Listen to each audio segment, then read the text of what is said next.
Hey, what's up? Zach King from FinalCutKing.com, and I'm going to be going over Motion 5, the software that just came out for $50 in the US. Now, I'm going to be focusing this tutorial for beginners.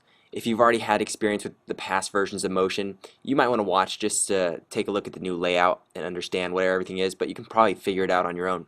But for those of you who are really beginning and this is your first time in Motion 5, this is going to be a great tutorial for you.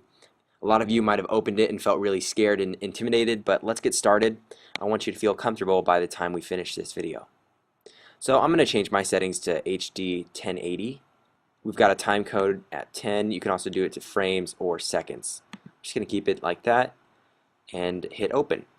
So you're presented in Motion 5 here. With the basic layout, we've got the canvas up here. This is where you're going to be creating your final project, your graphics. You got your timeline down here.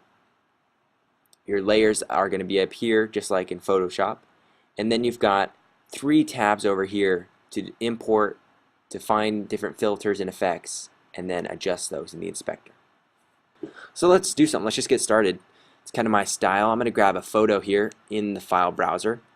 Again, this is where you can import media such as video, photos, anything from your computer. You can also just drop and drag from your Finder.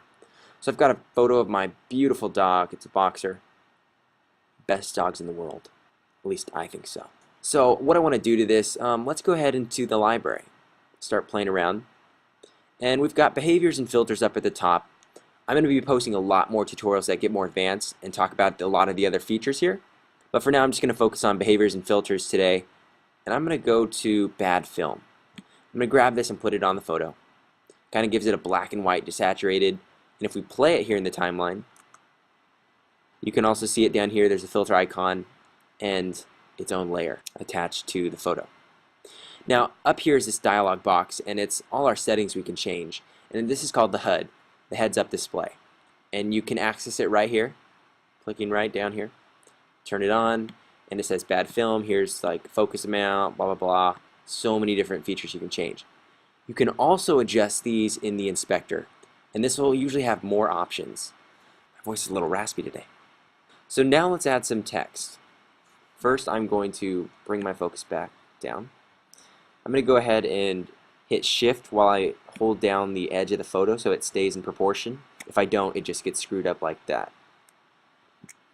And I'm going to center it like so. All these grids should be default on for you. I'm going to go ahead and add some text. Now this area, if you're familiar with Motion in the past versions, all of this used to be up here, and same with this information as well. It used to be in the top. But I'm going to go ahead and add some text.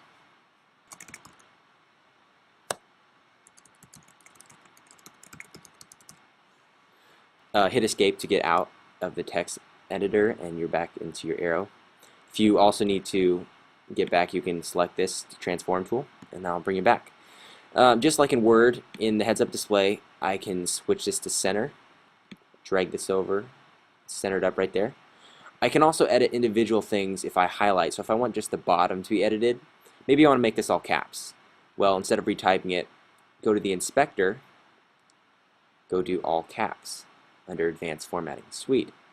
And that looks good. Actually, I want to select this again, and we're going to move the tracking just so it's pushed together a little bit more. Like that. Might be a little much. Too much. But you get the idea. I also want to change the color of this Zach King. Let's make my name, go to here and grab part of the green. Sweet. I'm also going to raise that up a little bit. Cool. Escape. Sweet. So now let's maybe do some animation. Actually, I know what we can do. Let's add a behavior. We need to talk about that. So behaviors are a great way to have pre-keyframed filters applied. So I'm going to go to text sequences, and there's 6 more folders under here. Now I'm going to go to basic, and you can preview everything up here as well as the filters. I didn't say that earlier, but you can preview. And I'm going to go into like a blur in. There we go. So we previewed it. You can even pause it. That's cool. You can either hit apply up here, or you can drop and drag like so. You'll see it's right here. It is about How many frames long is that? So it's 41 frames. I'm going to move it out to 26. If I want it even shorter, I can of course hit O. I and O work in here, so O trims it, and it'll just be quicker. There we go. So we've got the filter, we've got the text animation. I know, how about we add some a border along this photo really quick. So we'd go to filters. I'm going to go to border and simple border, drag this on. You can't see it because it's black, the background's black. So let's click this colorful icon and go to transparent. That'll be, obviously we can't see the white as much anymore, but we can at least see our border. Let's edit it. Let's go ahead in the inspector, select our border, and actually we can just do it all in the hood. Change our color. There's not much to adjust here. So let's just make it white. You don't have to have this transparency on, but it's nice if you want to.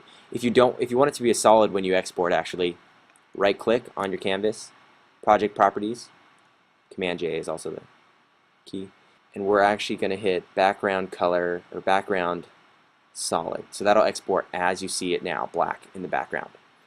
So let's do something cool now. Let's do some camera work. We can add a camera here. It's going to ask if I want to switch to 3D or keep as 2D. Well, if you want to move in 3D space, go ahead and switch to 3D, like I do. Look at the heads-up display now. You've got these different icons. These are all 3D icons. This one's going to move us forward in Z space or backwards. This one's going to move us up, down, right, or left. And this one's going to do a combination of both, which I don't use that one much at all. And then we've got the rotate. So undo. You can also access these up here. And if you hold down shift for all these, by the way, it goes twice as fast, or I don't know how much faster, but it moves a lot faster. So let's go ahead and center ourselves up. I hit shift Z right there to get us centered. And by the way, that's a tip. You want to do that right in the beginning. Obviously, see how small my project really is now. But okay, I'm going to zoom it in to fix that.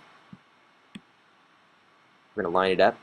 Now, make sure your playhead's at the beginning of the timeline if you're even following along, or maybe you're asleep by now. Add a keyframe right here with this red circle with the keyframe button. It says record. Now you can either hit the space bar and see where you want to time it out. I'll probably time it out 30 frames in, which is a second in this project. So I'm going to pull it back. Actually, why don't we just go in? So I'll zoom it in, and let's just do a kind of a twist. Okay? So now it's already recorded. You could turn it off or just leave it, but if you make a change now, it'll adjust. So there's the animation. So it's not the sexiest animation, I'll admit, but it is a picture of my dog, and that makes up for it. Let's add a light. Here's the light button right next to the camera. You're going to see everything else gets dark, and then we've got our light we can adjust. And I just keyframed it. See how I left my keyframe on? So I'm going to undo that. I just said keyframe mom. Okay. Where'd my light go? Select it here. If you ever lose it, grab it. You can also grab it in the layers. I didn't really talk about layers, but you know, if you deselect something or want to just grab my text, select it. So the light, we've got some adjustments. We can do intensity. Usually throw that up. I'm just going to leave it like that for now, but I'm going to show you that maybe I don't want to actually light my text. I just want to light the photo, and I want the text not to be so dark. Well, you could select the text, go into your inspector, and then under properties, you've got this area where you can go to lighting. I guess you have to hit show. And then inherited is on, but you want to turn it off. So it'll go back to regular. You'll just be lighting the photo. So you can change the color of the light, for example. And we could do green. Okay, that's disgusting. For the sake of the tutorial, let's just change the light a little bit greenish. So there.